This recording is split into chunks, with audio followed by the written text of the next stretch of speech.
আসসালামু আলাইকুম। আজকে আমরা একটা জিনিস রান্না করব। রান্নাটা খুব সহজ এবং সাধারণ রান্না, বাট আমি কিভাবে করি আজকে সেটাই শেয়ার করব। তো আমরা প্রথমে কিছু পোলাওর চাল ধুয়ে নিয়েছি, ধুয়ে ভিজিয়ে রেখেছিলাম।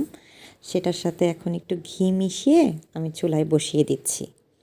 আর পাশে আমি কিছু ড্রাই ফ্রুটস কেটে রেখেছি, যেমন কাজু বাদাম, পেস্তা বাদাম, কাঠবাদাম, তারপরে এলাচ, দারচিনি, তেজপাতা আর হলো কিশমিশ। তো চুলার জাল ধরিয়ে দিলাম। চুলার জাল ধরিয়ে দিয়ে এখন আমি যে দুধটা রেখেছি সেই দুধটা দিয়ে দিচ্ছি চালে। তো এই চালে মানে চাল আর দুধ একসাথে ফুটিয়ে নেব, যাতে করে চালটা সেদ্ধ হয়ে যায় আর দুধটাও আস্তে আস্তে ঘন হয়ে আসে। তো এর মাঝে আমার ছেলে আবার আমাকে একটু সাহায্য করলো, সে এলাচ, দারচিনি, তেজপাতা আর লবণ দিতে সাহায্য করলো। তো এটাকে আমরা এভাবে করে সেদ্ধ করে নিব চালটাকে। এই যে আমার দুধে পাক চলে এসেছে।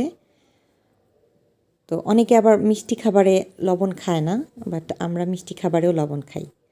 মিষ্টি খাবারে লবণ না হলে আমাদের কাছে আসলে ঠিক ভালো লাগে না। তো এদিকে আমার রান্না হচ্ছে বলতে চালগুলো বেশ ভালোভাবেই সিদ্ধ হয়ে যাচ্ছে, দুধটা ঘন হয়ে যাচ্ছে। এই যে দেখতে পাচ্ছেন দুধটা অনেকটাই ঘন হয়ে গিয়েছে।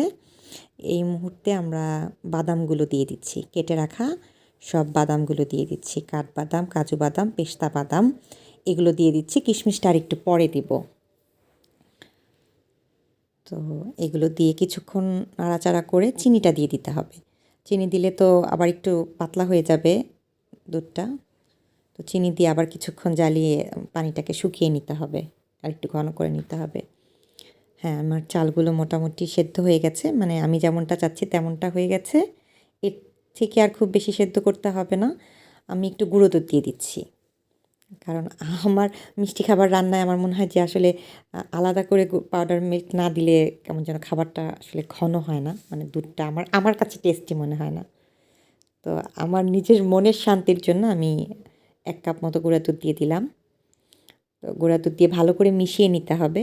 আর গুঁড়া দুধ দিলে যদি সেটা একটু ভালোভাবে নাও মিশে অসুবিধা নাই, এটা খেতে ভালোই লাগে, খারাপ লাগে না। আমি এখন কিশমিশগুলো দিয়ে দিচ্ছি।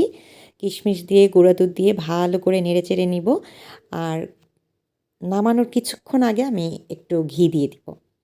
এটা জাস্ট স্মেলটা অনেক সুন্দর হয়। আবার যারা ঘি পছন্দ করেন না তারা না দিলেও চলবে। তারা কেওড়া জল অথবা অনেকে গোলাপ জল ব্যবহার করে, সেটা ব্যবহার করতে পারেন। তা আমার কাছে ঘিয়ের স্মেলটা খুব ভালো লাগে, আমি একটু ঘি দিয়ে নিয়েছি, যাতে খাওয়ার সময় ঘিয়ের স্ট্রং ফ্লেভারটা পাওয়া যায়। তো ঘি দেওয়ার পরে আমি নাড়াচাড়া করে নিয়েছি, আর খুব বেশিক্ষণ লাগবে না, আমার হয়ে গেছে। আমি জালটা অফ করে দেবো কিছুক্ষণের মাঝে। এই তো আমার রান্না শেষ, আমি এখন পরিবেশনে চলে এসেছি। তা আমি নোমান বলেছে এটাতে তুলতে, সেই জন্য আমি এই সার্ভিং ডিশটাতে তুলে নিচ্ছি। এখন উপর থেকে আরও কিছু কিশমিশ আর বাদাম দিয়ে জাস্ট একটু গার্নিশিং করে নিচ্ছি। আমার রান্না শেষ।